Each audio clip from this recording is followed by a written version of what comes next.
ഗോമൂത്രത്തിൽ നിർമ്മിക്കുന്ന കീടവിരട്ടിയെക്കുറിച്ചാണ് ഞാനിവിടെ കാണിച്ചിരിക്കുന്നത്. അതിൻ്റെ ആശയം ഉൾക്കൊള്ളുന്ന എങ്ങനെയാണെന്ന് വെച്ചാൽ, പശു ഭക്ഷിക്കാത്ത എല്ലാ ഇലകളിലും പൂക്കളിലും കായകളിനകത്ത് സൂക്ഷ്മജീവിക്ക് നിൽക്കാൻ പറ്റാത്ത അതേ അവസ്ഥയുള്ളത് കൊണ്ടാണ് അത് ഭക്ഷിക്കാതിരിക്കുന്നത്. അപ്പോൾ കാഞ്ഞിരം, മഞ്ഞർലി, എലിക്ക്,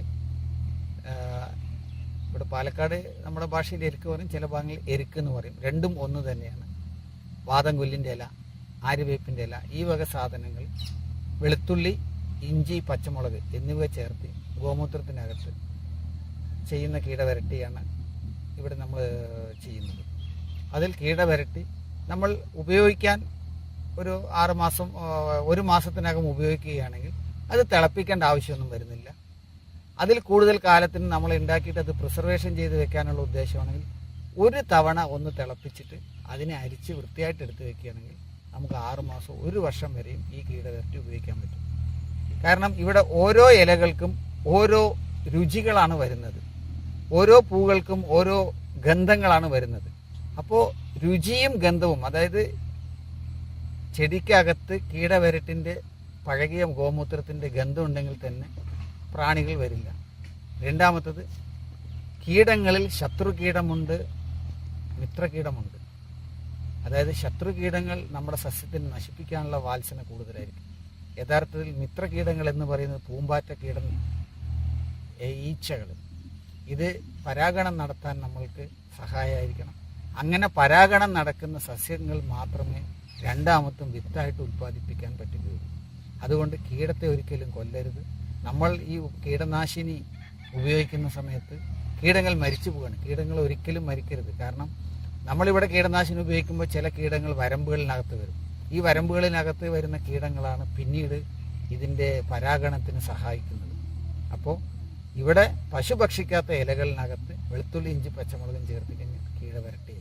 ഗോമൂത്രം എത്രത്തോളം പഴകുന്നുണ്ടോ അത്രത്തോളം ഇതിൻ്റെ ഗുണവും കൂടുതൽ വരും.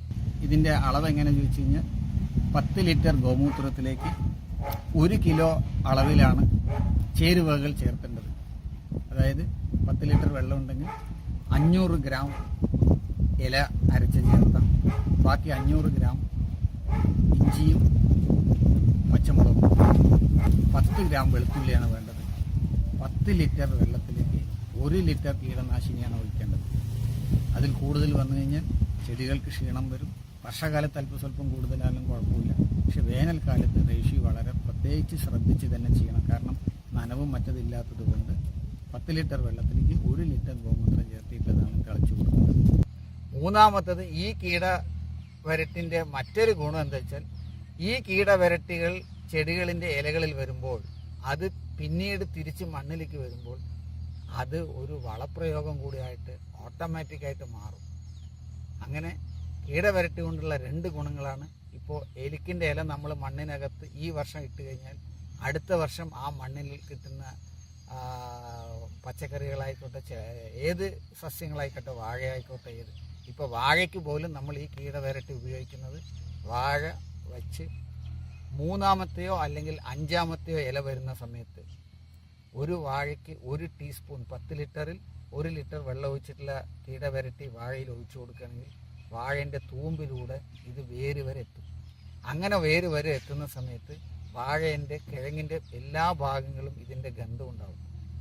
അങ്ങനെ വരുന്ന വാഴയിൽ ഒരു കാരണവശാലും പുഴുക്കുത്തേറ്റിട്ട് വാഴക്കൊലകൾക്ക് കേടുവരാറില്ല. രണ്ടാമതൊരു കാര്യം, ഈ വാഴ 6 മാസം കഴിയുമ്പോൾ ഏതാണ്ട് ഇതിൻ്റെ പോള തന്നെ ഇതിലേക്ക് മണ്ണോടുകൂടി അലിഞ്ഞു ചേരുമ്പോൾ ഇത് നല്ല വളപ്രയോഗമായിട്ട് വരും. അടുത്ത് വരുന്ന വാഴക്കന്നിനുള്ള ഭക്ഷണമായിട്ട് ഇത് മാറുകയും ചെയ്യും. അങ്ങനെ കീടവിരട്ടിക്ക് 2 ഗുണങ്ങളാണ് വരുന്നത്. ഒന്ന്, കീടങ്ങളെ ഒഴിവാക്കുന്നു.